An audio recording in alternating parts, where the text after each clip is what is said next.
Berbicara tentang, mental Milan saat ini menurut saya Milan berada di, jalur yang tepat.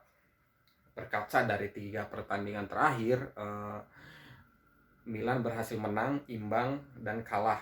Walaupun, hasilnya tidak memuaskan, cuman perlu diingat itu tim muda dan bermain melawan tim-tim yang, tim-tim besar di kompetisinya. Bermain, eee, imbang melawan Juve, kalah 3-2 dari Liverpool dan menang 2-0 dari Lazio. Itu cukup cukup memuaskan dengan tim muda sekali lagi ya. Eh, Pada saat melawan Lazio yang sekarang itu bermain sangat atraktif dengan Maurizio Sarrinya, dengan Sarribolnya, yang namanya Sarribol itu dikantongin sama pemain-pemain Milan. Perlu diingat juga pada saat melawan Lazio, Milan bermain dengan benar-benar skuad muda. Pemain yang paling senior adalah Florenzi, dipasang sebagai wing kanan, dan dia juga sebenarnya nggak senior banget, nggak tua banget ya, umurnya masih 30. Tanpa striker murni, bermain dengan kalau di atas kertas sih formasinya 4-2-3-1, cuman menurut saya sekarang Milan sudah bermain dengan taktik yang bervariasi. Di atas kertas bermain dengan 4-2-3-1. Pada saat di lapangan permainan berjalan itu ternyata 3-4-1-2, di mana Calabria mundur sedikit sebagai center back, sesekali maju ke depan dan lebih banyak di belakang. Tomori center back, di kirinya itu ada Romagnoli sang kapten ya.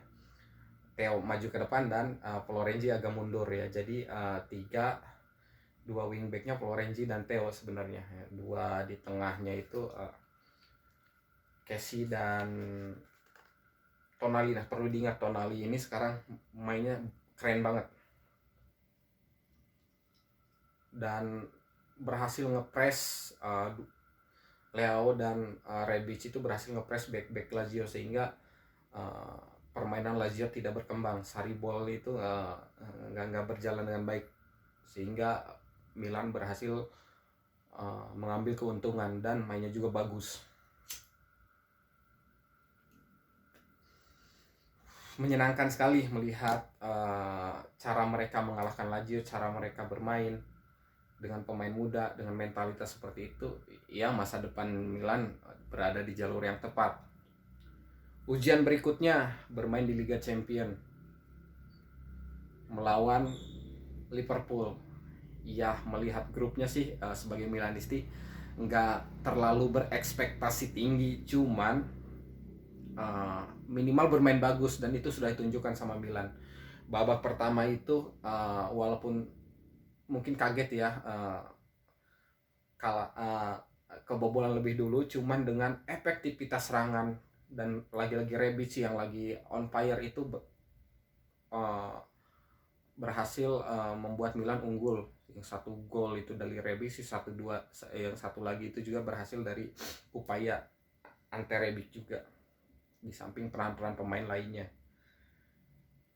Babak pertama benar-benar bisa mengimbangi Liverpool, dan perlu diingat juga kipernya itu Mike Maignan itu keren banget, dan kita harusnya sudah bisa melupakan Donnarumma dengan agennya itu.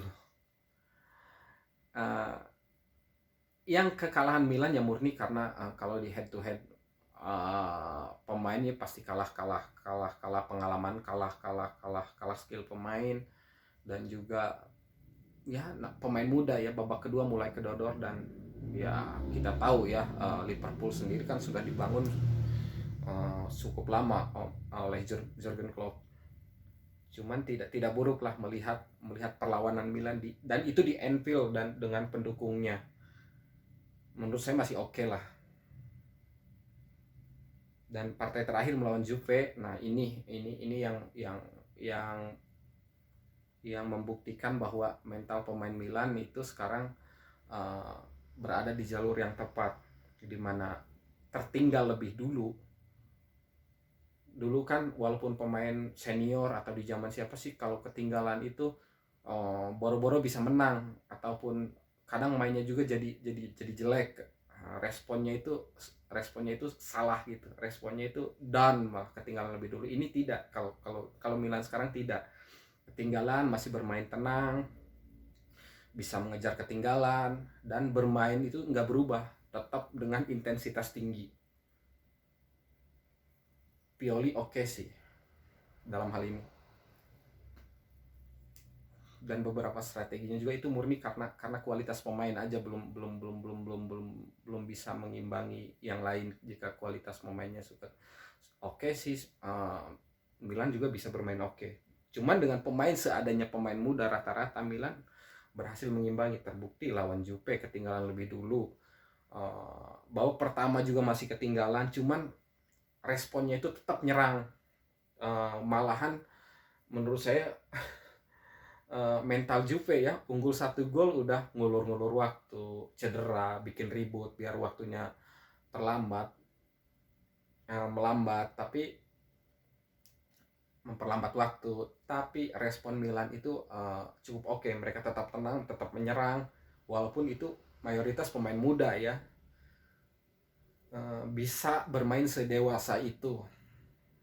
Yang harus hati-hati sih fans Juve ya, mental baru unggul 1 gol udah jungkir guling-guling lah, dikit-dikit ribut lah biar waktunya terkuras. Dari 3 partai tersebut, yang perlu digarisbawahi adalah mental pemain muda Milan bermain bagus, respon saat ketinggalan juga tidak panik, bermain dengan intensitas tinggi walaupun babak kedua sedikit kendor. Ya namanya pemain muda, tidak bisa memanage energinya mungkin.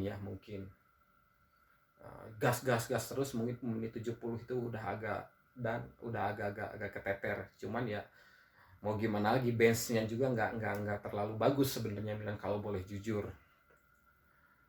Dari 3 pertandingan itu mungkin perlu digarisbawahi, kiper itu bermain konsisten.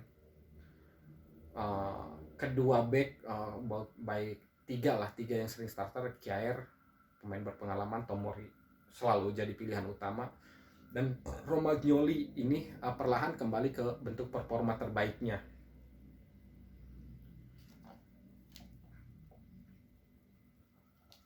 Back sayap itu nggak ada isu ya, Calabria cedera, masih ada Florenzi, masih ada Kalulu, dan di partai terakhir hampir mencetak gol kalau syutingnya tidak ditepis